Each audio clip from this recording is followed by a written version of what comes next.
शुरू कर देंगे थोड़ा देर। सभी बड़ों को प्रणाम और साथियों को नमस्कार। आज आवाज नहीं आ रही, आवाज नहीं आ रही, आवाज नहीं।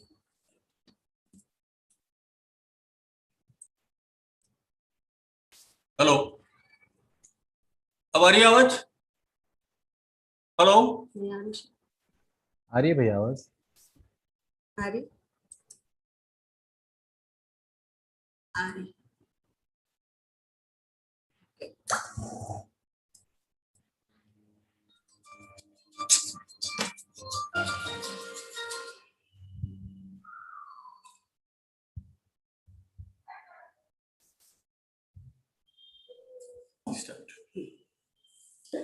हाथ निकाल। सभी बड़ों को प्रणाम और साथियों को नमस्कार। आज के कोविड एक्सपर्ट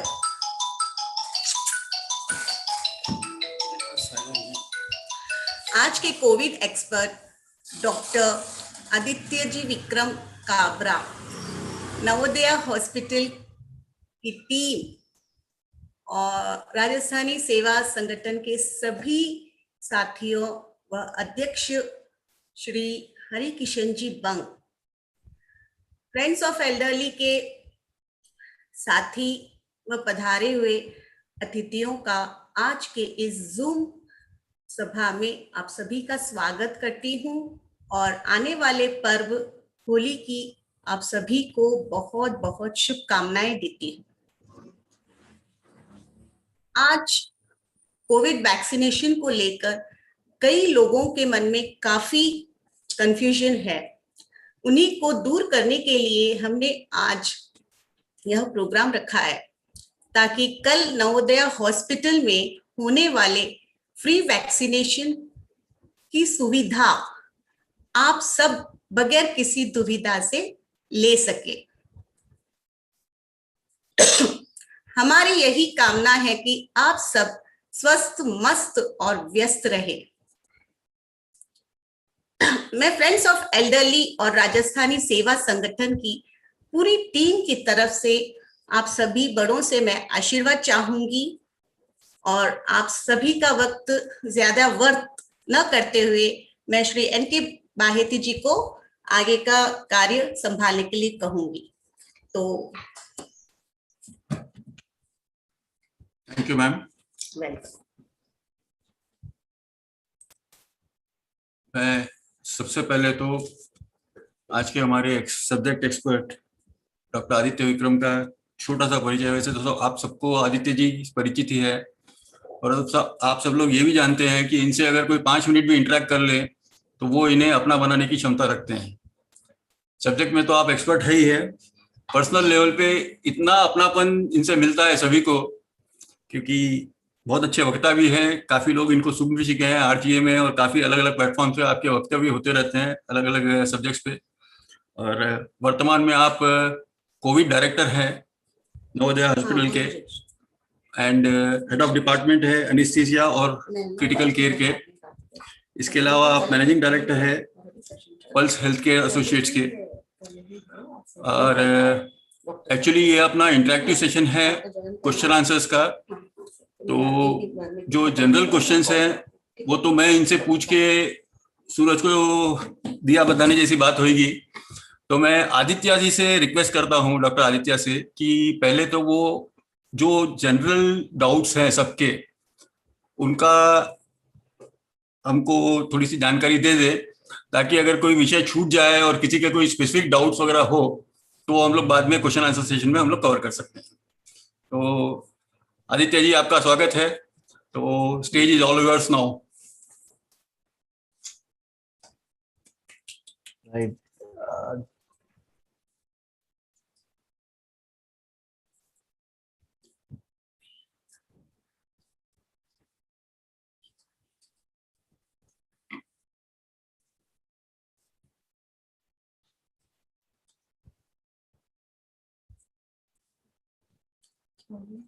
एक सेकेंड।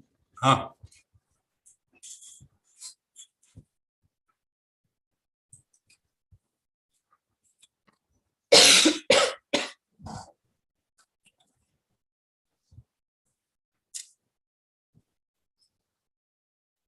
क्लियर है नहीं? नहीं, फेस इज नॉट क्लियर, थोड़ा सा पोजिशन। जब भी बोले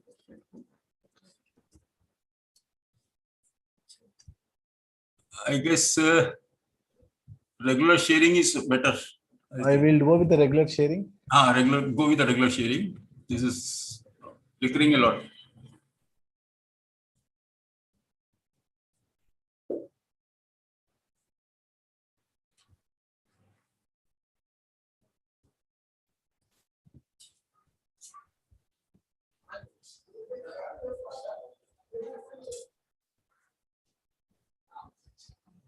Right. Yes. गुड आफ्टरनून सबको, जय श्री कृष्ण। मैं doctor Aditya Vikram Kabra. First of all आप सभी का तहे दिल से शुक्रिया अदा करता हूँ मुझे सुनने के लिए। अभी 10-15 मिनट जो भी मैं बात करूँगा। नाउ चलेंगे आज के विषय पे, जो एक विषय है कि कोरोना का वैक्सीन, जिसके कारण सबसे ज्ञानी आदमी जो आज का है, जिससे बहुत लोगों को ज्ञान मिल रहा है, उसे हम कहते हैं प्रोफेसर व्हाट्सएप, जो आजकल सभी के पास है। और व्हाट्सएप पे लोग बहुत सारी बातें सुनते हैं, उसके बहुत सारे मतलब निकालते हैं और ऐसे और व्हाट्सएप पे फैलते रहते हैं। और आजकल काफ़ी लोग व्हाट्सएप को फॉलो करते हैं। मेरे एक ही रिक्वेस्ट है सबसे, बहुत ही शिद्दत से आपको व्हाट्सएप देखना चाहिए, पढ़ना चाहिए और बहुत समझदारी से जो व्हाट्सएप पे लिखा है उसे फॉलो नहीं करना चाहिए। तो आज जो कोरोना वैक्सीन, आज जो ऑलमोस्ट लास्ट मार्च में लॉकडाउन हुआ था, ऑलरेडी 1 साल हो चुका है। कोरोना आके करीबन 1.5 साल हो चुका है। अभी अपने पास काफ़ी सारे वैक्सीन आ चुके हैं पूरे विश्व भर में। इंडिया के पास 2 वैक्सीन है। बट जैसे जैसे वैक्सीन का दौर शुरू हुआ, व्हाट्सएप पे अवायन का दौर हुआ, सारे लोग, बहुत सारी बातें, बहुत सारे चीज, कुछ सुने कुछ अनसुने, बहुत सारे चीज मिलते गए।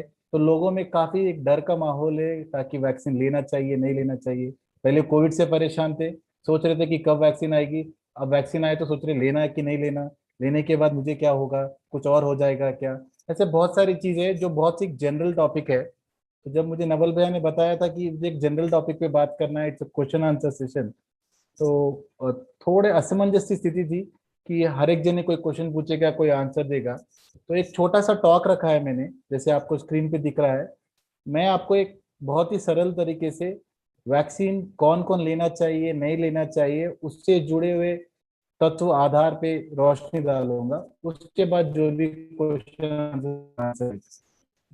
सो कोविड-19 वैक्सीन शुरू करने के पहले बता दूं, शुरू में भी बताऊंगा, बीच में भी बताऊंगा और अंत में भी कहूंगा, हर कोई व्यक्ति जो वैक्सीन लेना चाहिए, जिसे जो वैक्सीन के क्राइटेरिया में आता है, हर एक व्यक्ति को वैक्सीन लेनी चाहिए। ये सारांश में आज का डिसीजन और टेक होम मैसेज रहेगा। कमिंग बहुत सारे वैक्सीन है, लेकिन जो अपने इंडिया में जो वैक्सीन है, जो 2 अवेलेबल है मार्केट में, कोवैक्सीन और कोविशील्ड, उस पर हम ज्यादा ध्यान देंगे। जस्ट थोड़ा उसका इंट्रोडक्शन देने के लिए, हम वैक्सीन को जैसे बताते हैं whether it's a live virus और a dead virus vaccine. Now इसका जरूरत क्यों है? लाइव वायरस वैक्सीन से कभी कभी आपको इन्फेक्शन हो सकता है। जैसे पोलियो की वैक्सीन है जो आप देते हैं, it's a live virus vaccine, but अपन कोई ज्यादा सोचते नहीं है इसके बारे में। ठीक है, कोवैक्सीन और Covishield both are dead virus vaccine. इससे आपको कभी इन्फेक्शन होने के चांसेस नहीं है। और इन सबसे बड़ी चीज क्या है, इन दोनों की क्षमता करीबन 75 से 80% तक आकी गई है दूसरे डोज के 14 दिन के बाद से। तो आप जब भी वैक्सीन लेते हैं, तो जब भी हम बोलेंगे कि इसकी एफिकेसी या जो क्षमता है वो दूसरे डोज के 14 दिन के बाद से शुरू होती है। 2 डोज में देना चाहिए, यूजुअली 1 महीने का गैप रखा जाता है। और सबसे अच्छी चीज जो है, 2 से 8 डिग्री के टेम्परेचर पे ये वैक्सीन अपनी क्षमता बनाए रखती है। ये बहुत सारे दूसरे वैक्सीन है जो पूरे देश भर में अभी बनाए जा रहे हैं। इसके सिवा और 10 वैक्सीन है जो आदित्य, सॉरी मार्केट टू में। इंटरप्ट, उसको फुल स्क्रीन कर सकते हैं? You want me to do full screen? हो हाँ, जाएगा। Full screen mode please, shift F5।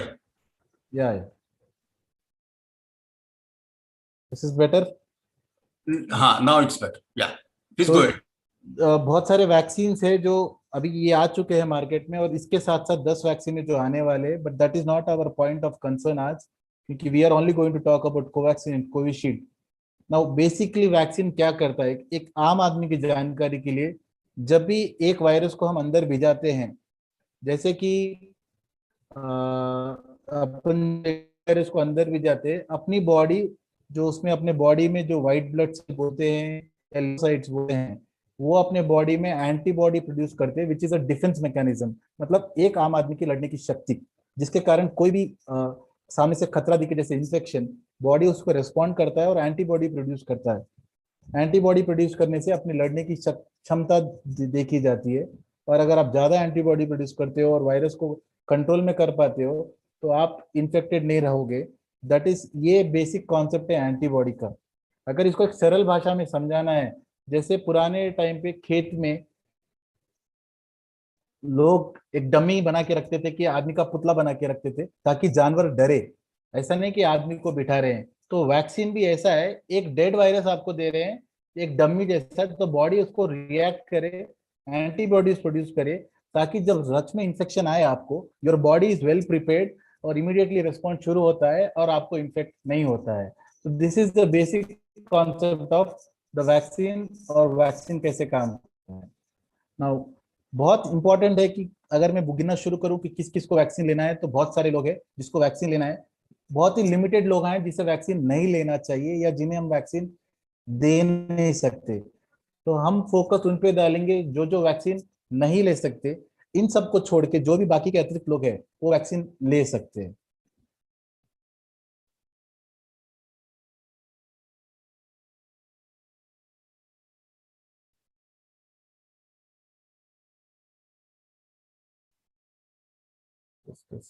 या सो जो भी अभी अभी के लिए एक्चुअली भारत सरकार द्वारा, आईसीएमआर द्वारा जो नियम लगाए गए हैं, उसमें कहा गया है कि 18 साल के नीचे जिसकी भी आयु है, या जिसकी भी उम्र है 18 साल के नीचे, वो लोग वैक्सीन नहीं ले सकते। प्रेग्नेंट माताएं या जो लैक्टेटिंग वुमेन है, जो फीडिंग कर रही है बच्चों को, फिलहाल अभी रिसर्च जारी है। अभी तक कोई खास वजह नहीं है कि इन्हें हम वैक्सीन ना दे, क्योंकि अभी इसके रिपोर्ट्स बाहर नहीं आए हैं, अभी स्टडीज नहीं हुए हैं। भारत सरकार ने नियम जारी किया है, कोई भी प्रेग्नेंट या लैक्टेटिंग वुमन, उनको वैक्सीन नहीं दिया जाएगा। और पेशेंट जिनको कोविड हुआ है एक्टिवली, मतलब who is an active Covid case, he will not be given vaccine. Patient जिसने फर्स्ट डोज लिया है, उसको एलर्जिक रिएक्शन हुआ है, उनको भी वैक्सीन नहीं दिया जाएगा। और पेशेंट जिनको कोई हिस्ट्री है कि वो वैक्सीन से एलर्जी है, उनको देखा जाएगा, बट यूजुअली ऐसे लोगों को वैक्सीन नहीं दिया जाएगा। और एक इसमें चीज ऐड करना चाहूंगा, पेशेंट खून पतले होने की दवाई ले रहे हैं, खून पतले होने की दवाई मतलब एसिट्रॉन और क्लेक्सेन, वो लोगों को वैक्सीन नहीं लेना चाहिए। खून पतले होने की दवाई एकोस्प्रिन, क्लॉपिटैब कोई ले रहा है तो वो वैक्सीन ले सकते हैं। तो जब मुझे नवल भैया ने बताया था कि वैक्सीन के ऊपर बात करना है, हमें बहुत सारे अफवाहें हैं, बहुत सारा डर है, तब मैंने थोड़ा गूगल किया कि क्यों लोग वैक्सीन नहीं लेना चाहते, जिसमें से काफी लोगों ने बताया था कि आई थिंक द वैक्सीन में नॉट बी सेफ एनफ। अभी जैसे मैंने बताया, ये सब हमारे श्री सदगुरु व्हाट्सएप में, और लोग इसे मानना शुरू कर दिए। बाकी काफी लोगों ने कहा था कि हमें लेना तो है, बट हम चिंतित है कि इसके साइड इफेक्ट्स क्या है। फिर थोड़े लोगों ने बोला कि कोविड ही डेंजर नहीं है, बहुत लोगों को आ रहा है, मीडिया में बोल रहे हैं 92-93% रिकवरी रेट है, क्यों लेना चाहिए मुझे वैक्सीन, और मैं 92-93% में हूँ, तो मुझे कोई ज्यादा खतरा नहीं है। और थोड़े लोग थे कि भाई अगर होना है तो हमें नेचुरल इन्फेक्शन आ जाएगा, हम रिकवर हो जाएंगे, हमें कुछ लेने की जरूरत नहीं है, जो काफी सारी चीजें हैं। ऐसे बहुत सारे दूसरे रीजन भी थे, बट ये काफी लोगों ने चुना गया था परसेंटेज के हिसाब से, तो इस पे हम ज्यादा फोकस करेंगे। तो बेसिक लेक्चर अभी रहेगा, क्या क्या लोगों ने झूठ फैला रखा है वैक्सीन के खिलाफ, और सही तत्व क्या है साइंटिफिक आधार पे, कि एक्चुअल में असल क्या है और किस चीज को मानना चाहिए। सबसे बड़ा मिथ जो, या सबसे बड़ा भ्रम या झूठ लोगों ने जिसने फैलाया है, कि वैक्सीन आपके बॉडी में, शरीर में बहुत सारा डीएनए चेंज करेगा और आपका डीएनए जेनेटिक्स चेंज हो जाएगा, आपको बहुत प्रॉब्लम होगा। देखिए बेसिकली जब हम वैक्सीन को डिवाइड करते हैं या कैरेक्टराइज करते हैं, we call them RNA viruses and DNA viruses. अभी जो कोविड है इट्स एन आरएनए वायरस। ये कोई भी व्यक्ति के शरीर में डीएनए पे कोई चीज से असर नहीं करता है। तो वो जो बेसिक एक अफवाह थी कि ये आपका डीएनए चेंज करेगा, आपके साइड इफेक्ट परमानेंट रहेंगे, ये सब एक अफवाह है, इसमें कोई सत्य नहीं है। तो जो कहा गया था कि Covid vaccine will alter your DNA, it's totally wrong. Second, बहुत सारा एक कॉमन सा मिथ था कि it is not safe because of the quick roll out. देखिए प्रॉब्लम क्या हो गया था, अगर अपन चर्चा करें कि pre Covid era and Covid era जो अभी चल रहा है, प्री एरा बहुत सारी चीजें ऐसी थी जो बहुत लोगों को पता नहीं था। मास्क पहनना, हाथ धोना कितना इंपॉर्टेंट है, पल्स ऑक्सीमीटर, ब्रीथिंग एक्सरसाइज, ये बहुत सारी चीजें थी जो लोगों को पता नहीं थी। बट अभी क्या हुआ, जैसे जैसे कोविड बढ़ता गया, पूरे विश्व को इसने अपनी चपेट में ले ली, तब बहुत सारे वैज्ञानिक लोग इस पे जुड़े थे कि कैसे इस पैंडेमिक को जल्द से जल्द बंद किया जाए। अब क्या होता है, साइंटिफिकली जो वैक्सीन का स्टडी था, अगर आम तौर पे अब कोई भी ड्रग या वैक्सीन मार्केट में आना चाहिए, कम से कम 6 से 10 साल लगते हैं। There are around 4 to 5 phases of trials for any drug or the vaccine to enter the market। जो यूजुअली क्या होता है, 1 से 3 साल एक फेज लगता है, फिर 3 साल के बाद दूसरा फेज शुरू होता है। कोविड जब पैंडेमिक पूरे देश भर में लॉकडाउन, जिसकी कल्पना किसी ने नहीं की थी, तब पूरे साइंटिस्ट ने मिलकर क्या किया है, they have overlap the study phase of the vaccines. मतलब जो 1 से 3 साल था, क्योंकि इसके रिपोर्ट्स इतने अच्छे थे प्रोटेक्शन के कि फर्स्ट ईयर जैसे खत्म हुआ, और in the sense for example जो थर्ड ईयर के बाद शुरू करने का सेकंड फेज था, they have started in the first year itself. So this is called overlapping technique without compromising on the safety and efficacy of the vaccine. इसी कारण vaccine जल्द से जल्द मार्केट में आ पाया है। इसका ये मतलब नहीं है कि बिकॉज ये जल्दी आ गया ये बराबर काम नहीं कर रहा है।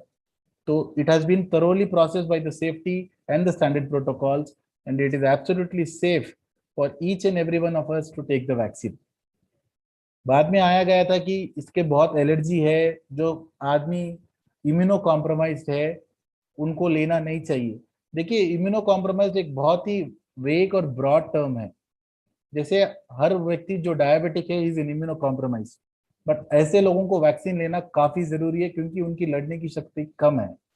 इम्यूनो कॉम्प्रोमाइज हम जब कहते हैं, समझिए किसी को कोविड हुआ है और उन्होंने प्लाज्मा थेरेपी ली है या थोड़े ड्रग्स है जिसे हम इम्यूनो सप्रेसर्स कहते हैं, जैसे टोक्लिजुमैब या इम्यूनोग्लोबुलिन्स।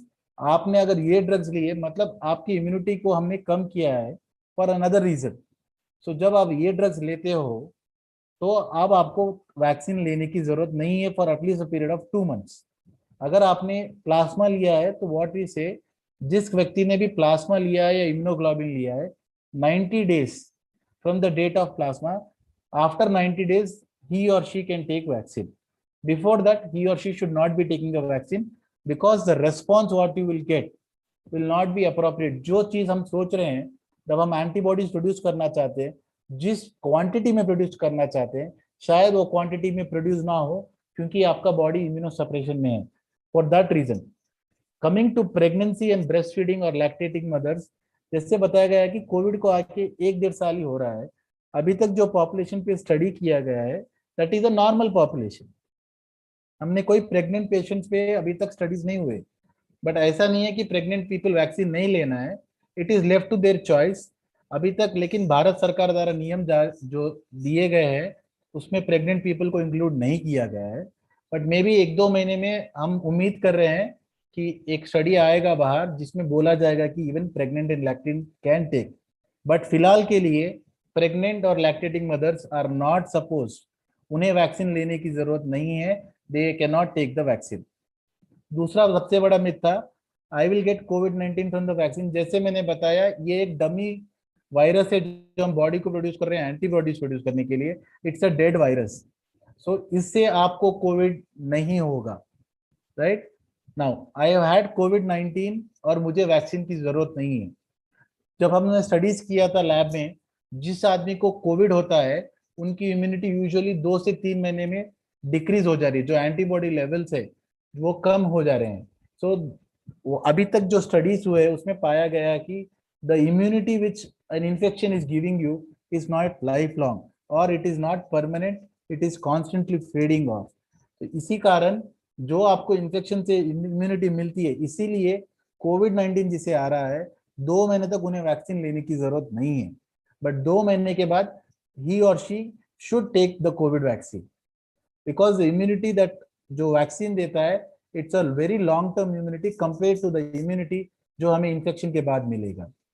और सबसे बड़ा मिथ ये है कि हमने वैक्सीन ले लिया, अब हमें सोशल डिस्टेंसिंग की जरूरत नहीं है, मास्क की जरूरत नहीं है, हम गोवा जा सकते, तिरुपति जा सकते, दावल वगैरह वगैरह।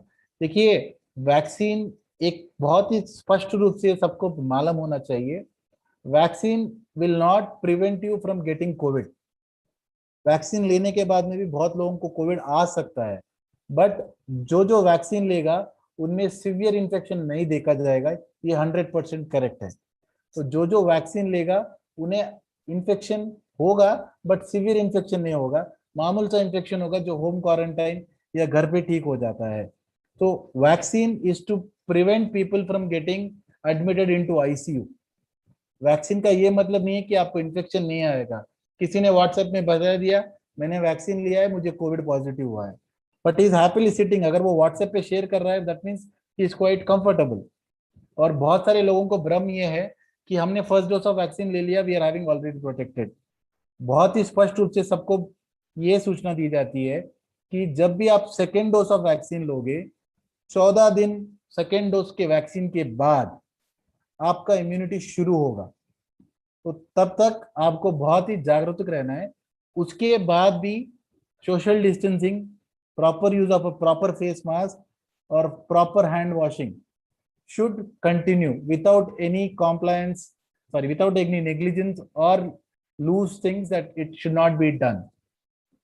जैसे मैंने बोला गया था कि एक बहुत बड़ा मिथ था कि वैक्सीन से फर्टिलिटी नहीं हो रहा है, ये फीमेल्स के लिए उतना इम्पैक्ट नहीं है। यस, तो कोविड मतलब Covid infection itself is affecting the mail fertility, but so far it has not have any effects on the female fertility side.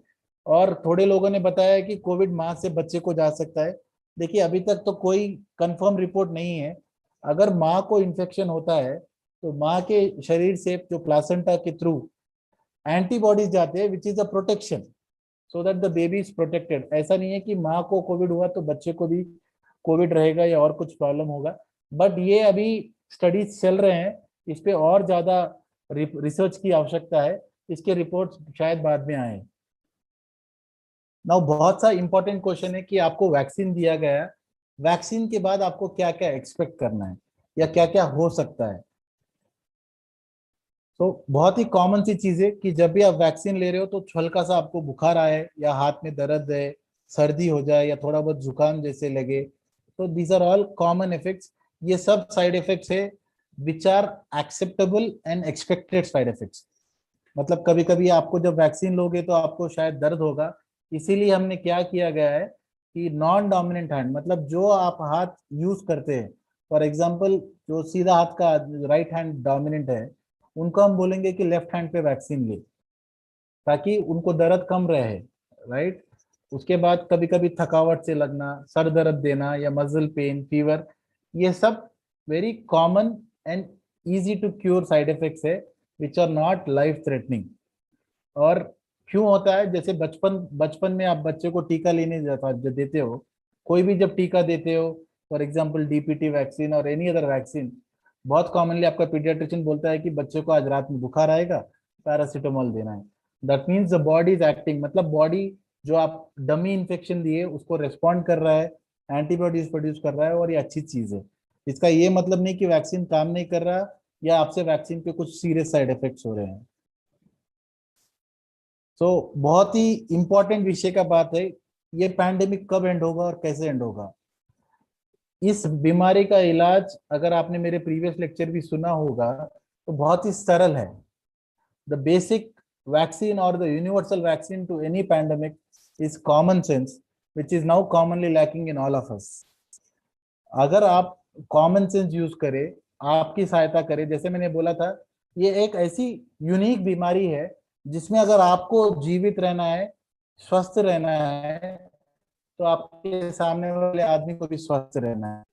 तो आपको भी सेफ्टी फॉलो करना है और सामने वाले को भी सेफ्टी फॉलो करना है। सब जने को जागरूक होना है, यूनिवर्सल प्रिकॉशंस फॉलो करना है, एंड वेरी इंपॉर्टेंट, जो जो भी एलिजिबल है वैक्सीन के लिए, they all should go and take vaccine. तो this was a short talk. किसी को डाउट्स है तो I think they can open up.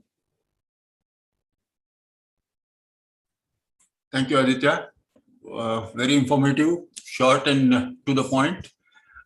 एक क्वेश्चन चैट में आया है, कोविड पेशेंट जो अभी 15 दिन क्वारंटाइन में है, क्या वो वैक्सीन ले सकता है? जैसे मैंने बताया, कोविड आने के 2 महीने बाद आप वैक्सीन ले सकते हैं, इमीडिएटली नहीं। इमीडिएटली नहीं, okay. Before we take on any, okay, किसी को बीपी है तो उसको क्या प्रिकॉशंस लेने हैं आदित्य? नहीं, उनको बीपी उनका कंट्रोल करना है। बीपी का और कोविड का कोई रिलेशन नहीं। So they have to continue their BP medication and healthy lifestyle, and they are supposed to take vaccine.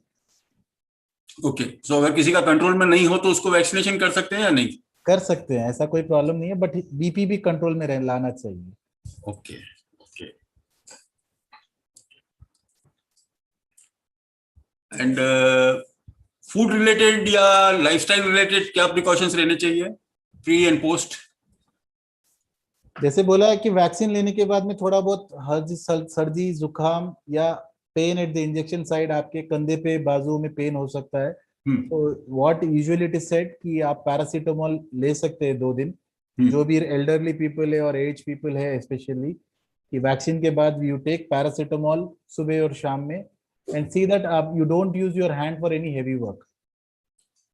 नहीं, जैसे काफी लोग वॉकिंग वगैरह करते हैं डेली, या काफी लोग कुछ ना कुछ योगा है या कुछ फिजिकल एक्टिविटीज में इन्वॉल्व रहते हैं, तो वॉकिंग योगा कर सकते हैं, बट उस बाजू पे थोड़ा जोर नहीं पड़ना चाहिए।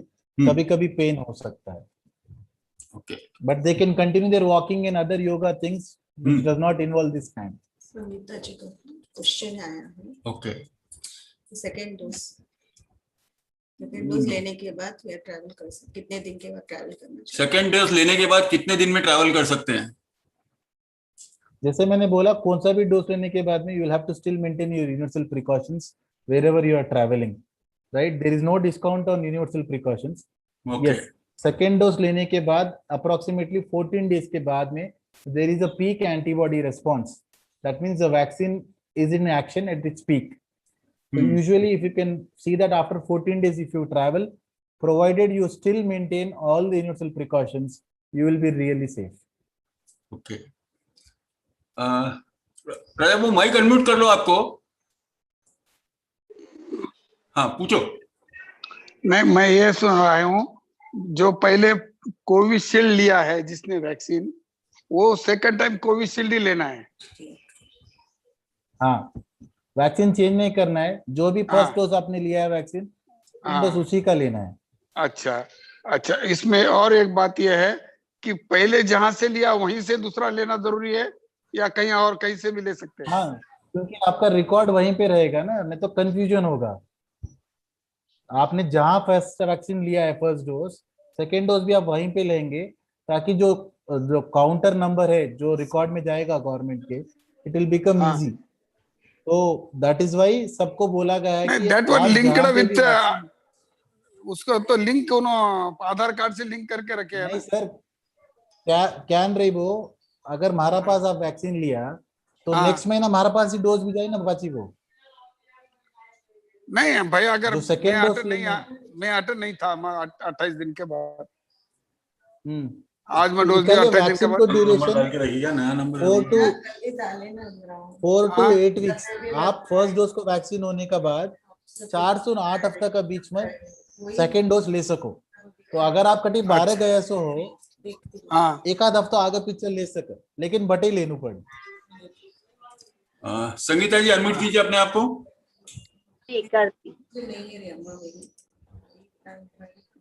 पासवर्ड कुछ भी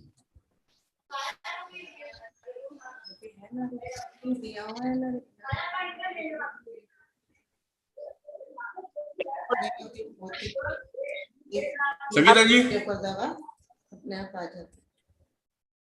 पूछो, आपको क्वेश्चन पूछो। हाँ, एक क्वेश्चन है मेरा जी जी। जैसे फर्स्ट डोज मैंने ले लिया है, तो सेकेंड डोज का तो वैसे 28 डेज के बाद में 5 अप्रैल का है, तो अभी चेंज हो गया है, तो 6 to 8 वीक्स के बाद ले सकते हैं। तो 19 अप्रैल के बाद लेने का फिर से डेट एक मैसेज आया है, तो हम ले सकते हैं ना 19 अप्रैल बिल्कुल के बाद? दिस इज फर्स्ट बिल्कुल। क्वेश्चन। और अनदर क्वेश्चन इज, अब अगर बाय चांस हमको ट्रैवलिंग करना पड़ा है इमरजेंसी या कुछ भी बात से, वैक्सीनेशन लेने के बाद 4-5 दिन या 7 दिन में, तो क्या हम कर सकते हैं नहीं, जैसे ट्रैवलिंग? मैंने बताया, आप ट्रैवलिंग कर सकते हो वैक्सीन लेने के बाद में, ट्रैवल नहीं करना ऐसे कोई गाइडलाइंस नहीं है। हाँ हाँ ऐसा है, आप वैक्सीन लिए बाद कभी कभी किसी किसी को आता है, जैसे मैंने वैक्सीन लिया, मुझे कोई बुखार नहीं आया ना ही दर्द दिया है। किसी किसी को बुखार या दर्द आ सकता है, बट इसका ये मतलब नहीं कि आप इमरजेंसी आप ट्रैवल नहीं करना। पॉइंट नंबर अच्छा। 1। पॉइंट नंबर 2, अगर आपका डोज 19 अप्रैल को है और किसी इमरजेंसी कारण आप वो गांव में नहीं है, शहर में नहीं है, जैसे मैंने अभी बताया, 4 से 8 हफ्तों के बीच में आफ्टर द फर्स्ट डोज आप अपना दूसरा डोज ले सकते हैं। जी ठीक है, मतलब कोई इफेक्ट नहीं होगा, मतलब वैक्सीनेशन लेने के बाद अगर हम 1 वीक कहीं गए कोई प्रॉब्लम नहीं होगा बॉडी पे? कोई प्रॉब्लम कोई ओके, प्रॉब्लम नहीं। Thank you. Before we take further question, मैं इनवाइट करूंगा राजस्थानी सेवा संगठन के अध्यक्ष श्री हरकिशन जी बम को कि वो हम सब की तरफ से vote of thanks they. Sir हमारा क्वेश्चन बाकी है अभी। बिल्कुल बिल्कुल देंगे सर, बिल्कुल सबके क्वेश्चन लेंगे सर। हाँ ठीक है। हाँ, हरकिशन जी आपको माइक अनम्यूट करो please.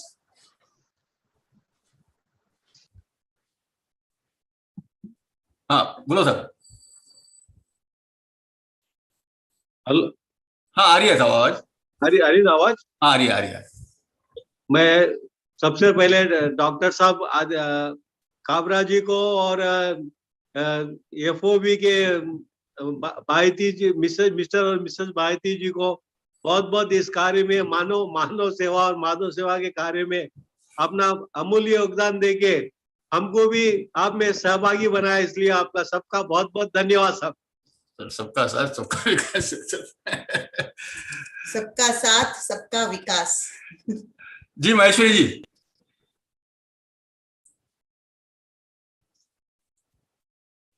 Thank you Harikishan ji. Thank you sir. Gopal ji unmute कीजिए अपने आप को। विमल भाई आप भी कर सको अपने आप में अनम्यूट। आप पूछो, आपको गोपाल जी करा जब तक, आप पूछो क्वेश्चन। हाँ, नमस्कार डॉक्टर काबरा जी। आपने इससे पहले भी इम्यूनोसप्रेसेंट जो टैबलेट्स लेते हैं उसके बारे में कहा था, तो मेरी एक भांजी है जो इम्यूनोसप्रेसेंट ले रही है क्योंकि उसके किडनी ट्रांसप्लांट किया हुआ है, तो क्या वह कोरोना की वैक्सीन ले सकती है? क्या लिए तो उसमें क्या कॉन्सिक्वेंसेस होंगे? नहीं, देखिए, जैसे मैंने बताया, इम्यूनोसप्रेशन एक बहुत ही बड़ा टॉपिक है, तो इसीलिए आपका जो नेफ्रोलॉजिस्ट है और कंसल्टिंग फिजिशियन है, आपको उसके पास जाना है। What is the level of immunosuppression you're on? जैसे मैंने बताया, बिकॉज किडनी ट्रांसप्लांट हुआ है, तो our immunity suppress so that the kidney transplant is successful. But कितना टाइम हुआ है, कौन से डोज ऑफ इम्यूनोसप्रेशन पे है, based on that we can decide कि उन्हें वैक्सीन लेना है कि नहीं। तो इट्स अ वेरी, मतलब बहुत ही बड़ा विषय है जिसे हम इंडिविजुअल बेसिस पे ले रहे हैं। इसीलिए गवर्नमेंट ने गाइडलाइन जारी किया है, जो कोई भी इम्यूनोसप्रेशन पे है बेसिकली उन्हें लेना नहीं है। बट अगर आपके फिजिशियन के पास जाए ताकि आपकी पूरी जानकारी उसे मालूम हो, then we can decide whether we can give you vaccine और नॉट। एक और प्रश्न है मुझ पे, किसी का माइक डिस्टर्ब कर रहा है, लेकिन और एक प्रश्न ये है कि आपने इससे पहले कहा था कि ये वैक्सीन है सो डेड वायरस का बना हुआ वैक्सीन है। करेक्ट। तो जनरली एक नॉलेज ऐसा आता कि भाई मुर्दा आदमी उतना स्ट्रांग नहीं रहता है जितना कि जिंदा, तो क्या मुर्दे वायरस के पावर के हिसाब से जो वैक्सीन बना रहे हैं, तो रियल लाइफ में जब जिंदा वायरस से आप टैकल कर रहे हैं तो क्या वैक्सीन उतनी स्ट्रांग रहेंगी जो जिंदा वायरस से टैकल कर सकेगी?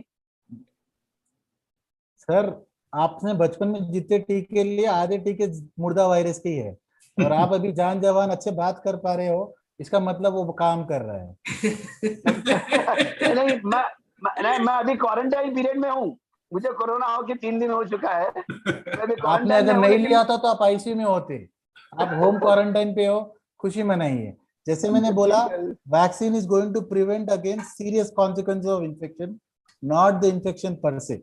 तो thank you. It is a scientifically proven thing. जैसे हम बताया कि एक डमी को लगाते ताकि एंटीबॉडी रिस्पॉन्स प्रोड्यूस हो, so the body can act, right? So dead virus is sufficient, live virus लेंगे तो बहुत मुश्किल होगा। सही है। Okay okay okay. हाँ गोपाल जी, माइक अनम्यूट कीजिए सर। सॉरी मेरे को आपको माइक कट करना पड़ा क्योंकि डिस्टरबेंस आ रहा था। आप पूछिए सर। नहीं, ठीक है ठीक है। हाँ पूछिए। डॉक्टर साहब, सबसे पहले हमारी जो क्वेरी है कि हमारी मिसेज के कैंसर पेशेंट रही है 2007 में, and since then she is continuously taking a medicine, not cancer but BP, diabetes, blood thin, this all kind of medicine, and last 2 days she is having some small fever. So abhi in this circumstances whether she can take vaccine or not? Sir जैसे मैंने बताया, दो चीज है। एक तो उनका जो मेडिसिन हिस्ट्री है, मुझे वो पूरा मालूम पड़ना चाहिए क्या क्या मेडिसिन ले रहा है। अगर आपको कुछ एक्टिव इन्फेक्शन है तो it is advisable to postpone the vaccine, not take the vaccine as of now. Okay, ठीक है, तो अगर आप मुझे पर्सनली मिलोगे क्या क्या दवाइयां वो ले रही है, कितने टाइम से ले रही है। अगर जैसे मैंने बताया, ब्लड थिनर में 2 टाइप्स है, स्प्रिन या क्लॉपिटैप जो दवाई लेते हैं, वो दवाई पे अगर आप हो तो आप वैक्सीन ले सकते हो। थोड़े लोग असिट्रॉम या क्लेक्सिन इंजेक्शन पे रहते हैं। असिट्रॉम बोल के दवाई है जो यूजुअली हार्ट बाईपास जो होते हैं उनको हम खून पतला होने के लिए दवाई देते हैं, वैसे लोगों को वैक्सीन नहीं लेना चाहिए। सो इन अदर वर्ड्स, जब हम कल आए हैं तो फाइल अपनी लेके आए हैं, तो जिससे एक बार आप निगाह डालेंगे। सो एंड सेकेंडली, मैं सभी से रिक्वेस्ट करूंगा, एक सेकंड सर, मैं सभी से रिक्वेस्ट करूंगा कि अगर आप कोई चीज की गोलियां ले रहे हो या कोई चीज की दवाई आपको प्रिस्क्राइब की गई है, प्लीज आपके पूरी फाइल लेके आए जो दवाई आप ले रहे हो। ओके ओके, अच्छा। तो बोले सेकेंडली इसके लिए, आई मीन मॉर्निंग में there is any time schedule दिया है या 10 to 5 any given time? Sir 10 to 4 दिया गया है, because registration of the 10 to 4 will be close by 4 o'clock, so 10 to 4। So नहीं, रजिस्ट्रेशन तो ऑनलाइन कर दिया है, बट उसमें कोई, I mean what I am trying to say, there is no time schedule given in that. नहीं, हाँ गोपाल जी, आप कभी भी आ सकते हैं, कोई टाइम शेड्यूल नहीं है आप, लेकिन थोड़ा सा कंफर्टेबली आ जाइए और 4 बजे के पहले पहले आ जाइए, तो ताकि रजिस्ट्रेशन पूरा हो जाए। नहीं बिल्कुल सही है, ठीक। Okay okay.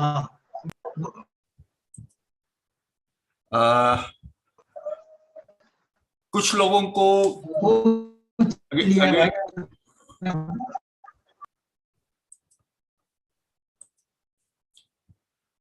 हेलो आदित्य। हाँ भैया। काफी लोगों का कंप्लेंट्स है कि वैक्सीन लेने के बाद में माने यो होगो, माने वो होगो, या प्रॉब्लम पहला कोणती अब आएगी, वो मतलब इट्स ऑल अगेन व्हाट्सएप और some other we don't know, तो what do you have to say on that? भैया अभी ना कैन बोला जन, अगर आप एक it is like an intelligent person answering to a fool about a foolish question. We all know that WhatsApp is spreading false. अगर आप WhatsApp की न्यूज उठाकर you will try to ask me a question and then I try to intelligently answer it, ultimately we all will become fool, right? So it is a myth. जैसे बोला गया है कि वहम का कोई इलाज नहीं है, कितना भी बार आप वेबिनार कर लो, समझा दो, तो वो वहम है। जब उसे वहम बोल के आपने डिफाइन कर दिया है, I think everyone should put a full stop to it. That is the best medicine to it. ऐसे अगर WhatsApp के साथ कंपटीशन में आएंगे तो फिर मे बी दिस ईयर और नेक्स्ट ईयर WhatsApp में गेट भारत रत्न ऑल्सो। वैसे टीकाकरण के लिए मुझे एक किस्सा याद आ रहा है, किस्सा नहीं, रियल लाइफ स्टोरी है।